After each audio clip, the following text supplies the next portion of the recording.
Elijah Mhlanga, spokesperson for the DBE, said in an interview on 29 September 2019 that children should not be at home to play all day, but that learning and teaching should happen. To discuss the role of play in learning, and especially in the early years, I've invited Marinda Erwee to the Homeschool Lounge.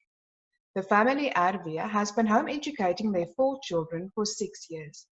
Her only regret is that she did not choose home education right from the start. Marinda is a trained educator with more than 11 years' experience in the government and private sector. She also ran an early childhood development franchise and her own playgroup for 10 years. And for the last 12 years, she has facilitated baby gym classes. Her focus has now shifted to imparting knowledge to parents, caregivers, teachers, and therapists to assist families with the challenges they face. Marinda is passionate about early childhood development and hopes to contribute to parents' knowledge of development and learning and the impact it has on life. Marinda, how does learning happen?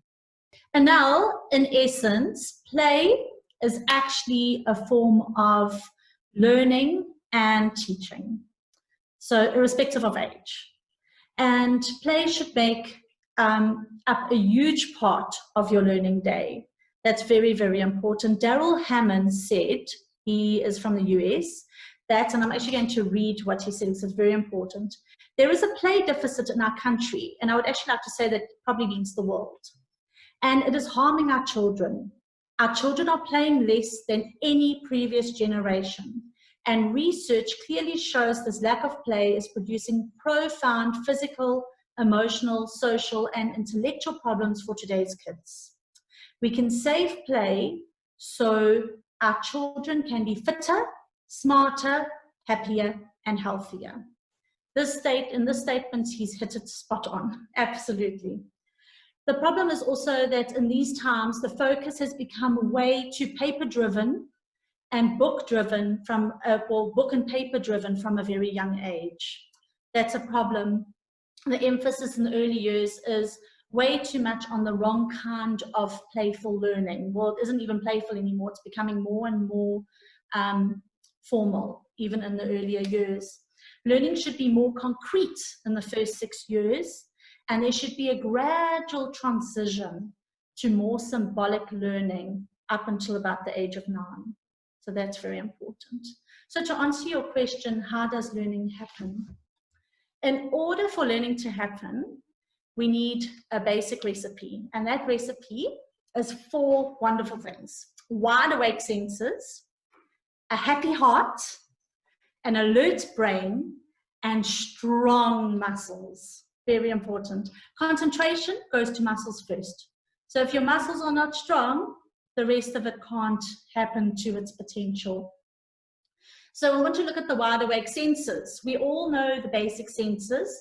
We know them, everybody knows the 5 senses. But there's much more that pertain to learning. We have the 5 senses that pertain to learning, as well as what we would like to call a 6th sense or a sense system.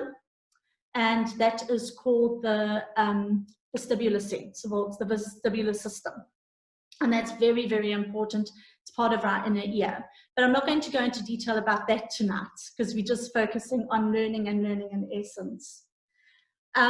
So what I want to do is, how does learning happen? Learning happens firstly through high intensity experiences, or if high intensity experiences, which you can encapsulate as playful learning, if that isn't available or doesn't happen, then we follow the second principle, which is repetition. So we have this recipe for learning, but what I would like to do, just to make it all blend a little bit better, is to actually explain to you by using a chart, if that's all right. So over here, can you see that? Yes. Over here, I have a lovely chart, and Dr. Melody de Jahr, this is actually her model. So I work under license with the Baby Gym Institute, and this is her model, and it's just such a beautiful way to actually explain how learning happens from early on. So firstly, learning, we're going to look at learning as a process. So we basically, what happens is that information is input or imparted through the senses, then processed in the brain, and we're going to look at the brain just now, and then a reaction is made or happens through the muscles. That's known as output. So that is learning as a process. In order to understand that process a little bit better, we have to look at the brain and when development happens and when the optimal window periods for development are in the brain. So firstly, the foundation is basically physical development. That's incredibly important. So the window period for physical development is from conception to 14 months, approximately 14 months enough. Now, I know we're going to be concentrating a lot on window periods. It doesn't mean that the other development is not taking place during that time. It just means that it is the focus of the body at that time. We will look a little bit later at that as well. The second part or second stage of the brain or part of the brain is the emotional part of the brain. And in order for our little ones to develop optimally emotionally, the window period for that is sort of between the age of 14 months and 4 years. It's very important for a little one to first have a very strong sense of who they are. Because if they do not have a strong sense who they are, then from the age 3 to 4, they won't quite be ready to open the windows and doors of their little home to let others in around them, which also then impacts on learning. The third part of the brain is obviously the cognitive or the intellectual part of the brain.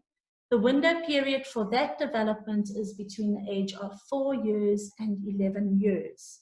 So once again, it doesn't mean that cognitive development or intellectual development is not happening earlier on.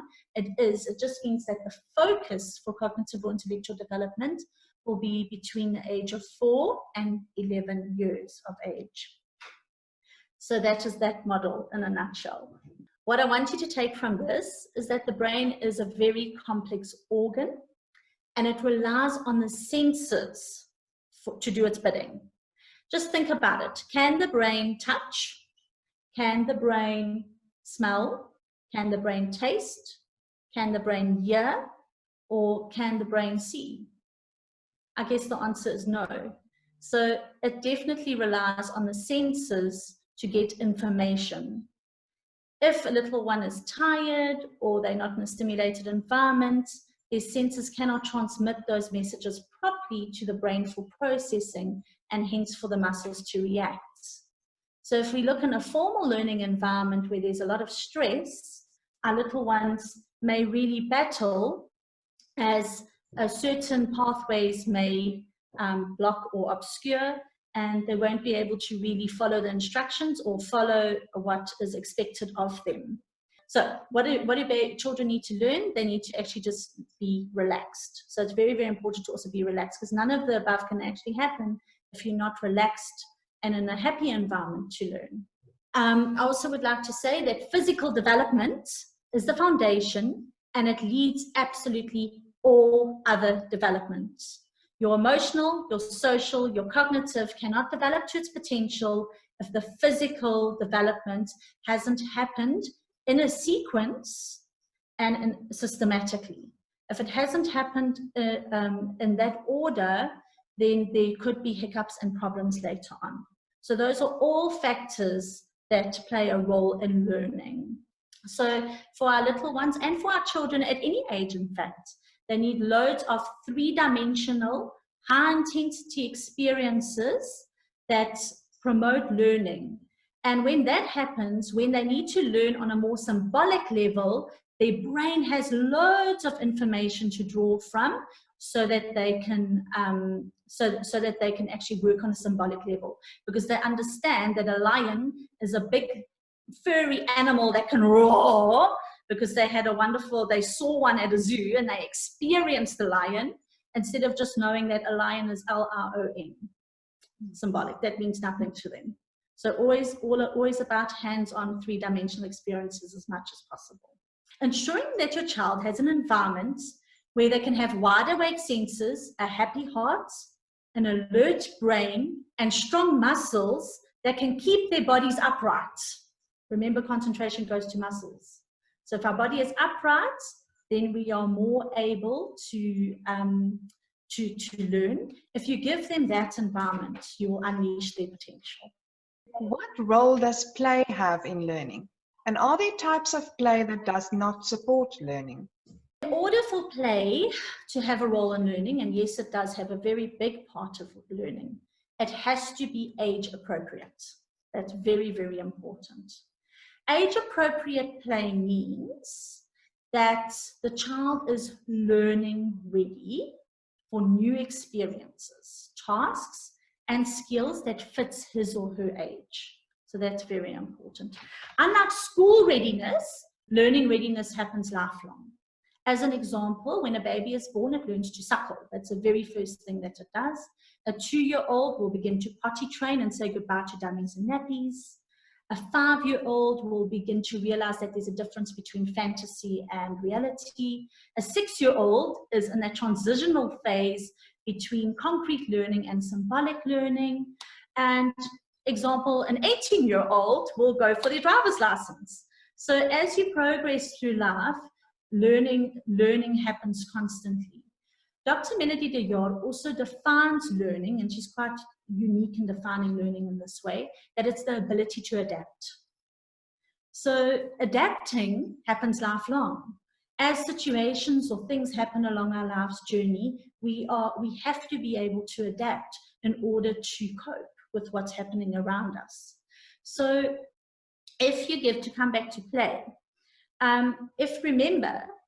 if you give the child loads, once again, of 3-dimensional experiences that the brain can draw from, then they will more better able and prepared and ready for the symbolic and 2-dimensional learning that has to take place at a later age in life.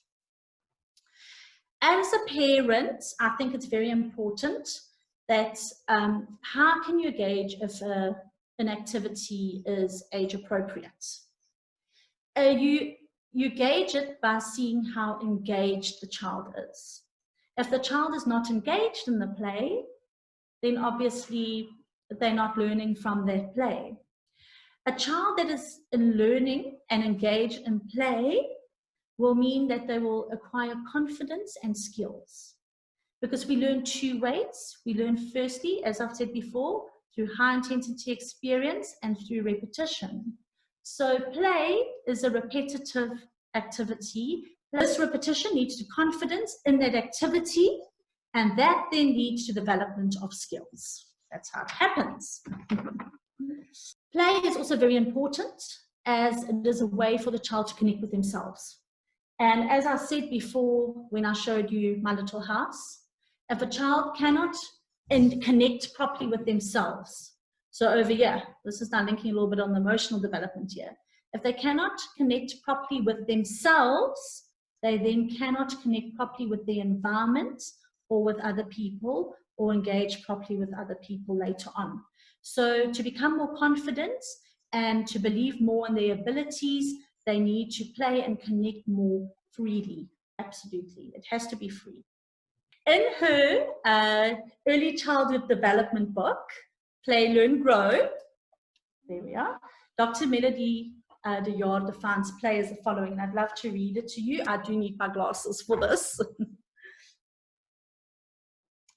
Play means that a baby, toddler, or child learns by finding things out for him or herself. The opposite is to be told and directed how to do things. Telling a child what to do is much quicker than allowing him to discover for himself. But a child, remember we're looking at ECD now from her perspective, although it is relevant to all ages, a child has only 6 years to learn a few basic skills all the time in the world. Letting him discover for himself gives him confidence because he tells himself, I can learn and feel clever about it. Showing, telling, and instructing a child teaches him, you don't know. You need me to teach you, which could make him feel less confident and less clever. So throughout life, once again, we don't want them to feel less confident and less clever. We want them to feel confident, to believe in their ability, and to become the absolute person that they are destined to be, to unleash that potential. And the way we do that is let them discover for themselves. This morning I had a nice example. My 10-year-old was swinging on a gymnastics ring and spinning around. And at a moment he stopped and he said, "Mum, when I have my legs close together, I spin really fast. But when I open them up, I slow down." And it's like, oh, wow, now we can learn about angular momentum. And that's what you say, that's self-discovery. So now I have the question, is there an age when play no longer supports learning? I actually don't think there is ever an age where play doesn't support learning. All of us learn much better if our experiences are hands-on. Once again, if they're high intensity, it's a much better practice to learn through experience rather than through repetition. You learn, you remember that. Any high intensity experience is something that you always remember. So it will stick with you through life. So I believe that from the moment we conceived until the moment we die, playful, well, not always playful, obviously in utero, but from the moment we conceived until the moment we die, learning is constantly happening, yes. And, okay. As soon as a child, and just also remember, as soon as a child or anybody for that matter is not engaged in what they're doing, then learning can't optimally occur. So it means that learning and play should rather be child-led. If you look at a child, a young child, they really want to find things out for themselves. And the best way they can do that is actually by mimicking you and mimicking your experiences. So I would say as well, by opening up that door, is get your children involved in your daily life. Get them involved in whatever you're doing around. They want to be involved. It not only builds a strong bond, it also makes them feel they can do and they're special, and that also promotes playful learning as well. David Feuerstein said that all a child needs is a caring adult who unlocks the world and gives it meaning. So be that adult. That's my advice. Great advice. Are we born with the same neurological potential? And can we increase our brain's capacity or potential? I don't think that we're all born with the same potential, because our journeys and our birth and our stories are all different. But I do believe that we can take what we have and we can absolutely maximize our potential. So if you just always keep in mind that to develop first physically, so if physical is developed to its optimal potential, then emotional will develop to its optimal potential, social automatically will develop to its potential, and so will intellect. And then that individual will be able to reach their potential. So does one approach to learning work for all children? No, because we are all individuals, and a one-size-fits-all philosophy or approach can't work. It's just foolish to think it will. But that's the beauty of home education, because as a home educating parent, you are better able to tailor-make an education individual to your child's needs. Using teaching philosophies and different parts from different curriculums, if you so wish, which can better suit the individual needs of your child, as well as the interests. What should be the main focus of parents during the early years of their child's development? I believe that the focus of parents in the early years is play. And like I've said before, play that's age appropriate and also where the child is engaged. Always remember age appropriate play. Great. Marinda, thank you very much for sharing your knowledge and your passion. It was great talking to you.